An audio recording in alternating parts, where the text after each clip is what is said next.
We know that when God created Adam and Eve and put them in the garden, it was because he had so much love in himself that he wanted to share it with another being. Misbelief has been in the world from the time of Adam and Eve. I mean, the Bible says Adam and Eve chose to sin, and then God turns up and he says to Adam and Eve, "Where are you?"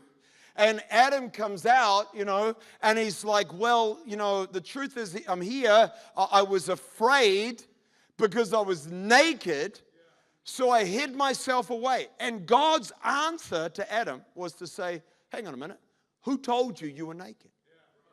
Where did that mistaken belief, where did that way of seeing yourself, where did that fear come from?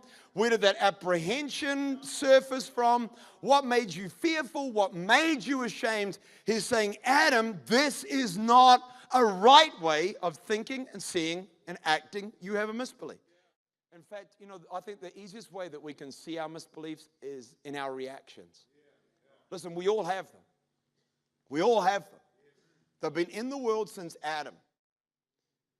It's amazing in Genesis chapter 2, verse 19, that we've got Adam and God, and the Bible says God brought to him every kind of animal. And then God said to Adam, "What are you going to call it?" And then it's on your screen, hopefully, that Adam named the animals, and whatever Adam named them, God said, "Yeah, all right, that's what it's going to be called from now on. Adam, you can choose. Adam, you can decide."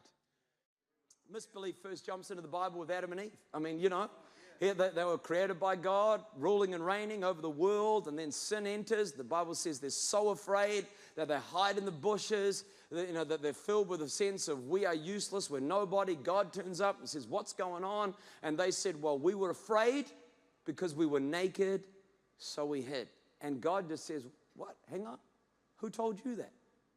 In fact, the first piece of commentary God ever made about humanity, he made us, and then in the Garden of Eden, the Bible says that he looked at Adam, and the first thing that he said was, "It is not good for man to be alone." And the question is always, why? The question springs from our original Declaration of Independence. When we first came into this world and God created us and He put us on this planet, and He said, "You've got two trees that are in that garden. You can either live from the tree of the knowledge of life, or you can live from the tree of life, or you can live from the tree of the knowledge of good and evil." Adam and Eve, every evening the Lord would come and walk with them in the garden. As a man talks with his friend, He would talk with them.